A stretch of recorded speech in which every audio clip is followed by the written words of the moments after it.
नमस्कार मित्रांनो, स्वागत आहे तुमचं पुन्हा एका नवीन व्हिडिओमध्ये.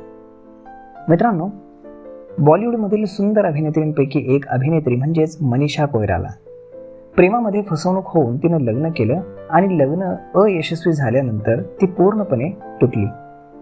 प्रेम आणि लग्नातून मिळालेल्या जखमांनंतर कॅन्सरसारख्या आजारानं या अभिनेत्रीला हरवलं. पण आता ती तिच्या दुःखातून आणि आजारातून सावरली असून तिने एकटं राहण्याचा निर्णय घेतलाय. नेपाळच्या राजघराण्याशी संबंधित असलेल्या मनीषा कोइराला यांनी बॉलिवूड इंडस्ट्रीमध्ये स्वतःची ओळख निर्माण केली. अशा परिस्थितीमध्ये तिनं 2010 मध्ये नेपाळी उद्योगपती सम्राट दहलशी लग्न केलं. मनीषा कोइराला हिला प्रेमामध्ये एवढा मोठा विश्वासघात झाला होता की त्या दुःखातून सावरण्यासाठी तिनं घाईघाईनं लग्न केलं. परंतु ते लग्नही टिकलं नाही. अवघ्या 2च वर्षात हे लग्न संपलं. प्रेमानं सुरू झालेली ही कहाणी इतक्या लवकर संपेल असं खुद्द मनीषालाही वाटलं नव्हतं.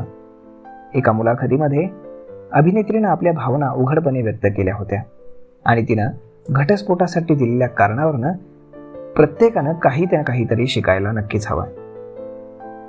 एका मुलाखतीमध्ये अभिनेत्रीनं आपल्या भावना उघडपणे व्यक्त केल्या होत्या आणि तिनं घटस्फोटासाठी दिलेल्या कारणावरनं प्रत्येकानं काही ना काहीतरी शिकायला हवं. मुलाखतीदरम्यान मनीषानं तिच्या वैवाहिक जीवनाच्या विघटनासाठी स्वतःला जबाबदार धरलं. भावना व्यक्त करताना अभिनेत्री म्हणाली की याची पूर्ण जबाबदारी मी स्वतःच घेते. मीच होते ज्याने लग्नाची घाई केली आणि त्यानंतर लक्षात आलं की मी यासाठी तयार नाही. यात समोरच्याचा दोष नाही. जे झालं त्यामध्ये पूर्णपणे चूक माझी आहे. लग्न करणं माझ्यासाठी स्वप्नासारखं होतं. जर तुमचं नातं वाईट असेल तर वेगळं होणं चांगलं. अभिनेत्री म्हणाली की तिच्या पूर्वीच्या जोडीदाराविषयी कोणत्याही प्रकारची कटुता तिच्या मनामध्ये नाही. मनीषाच्या बाबतीत जे काही घडलं ते सर्वांसाठी एक मोठा धडा आहे. लग्नाला आयुष्याची नवीन सुरुवात म्हणून पाहिलं जातं. याचा अर्थ एवढाच की आतापर्यंतचं जीवन जगण्याची पद्धत फक्त बदलणार आहे. बरेचदा लोक फक्त लग्नाचा दर्जा मिळवण्यासाठी किंवा त्यांच्या गर्लफ्रेंड बॉयफ्रेंडला स्वतःचा बनवण्यासाठी लग्नासाठी हताश होऊ लागतात. लग्नासोबत किती जबाबदाऱ्या आणि इतर गोष्टी येतात हे मात्र ते विसरून जातात. तर मग मित्रांनो, अशा पद्धतीनं तिनं आपल्या भावना व्यक्त केल्या.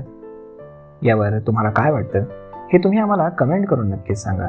आणि जर हा व्हिडिओ तुम्हाला आवडला असेल तर आपल्या जवळच्या मित्रमंडळींसोबत देखील हा व्हिडिओ तुम्ही शेअर करायला विसरू नका.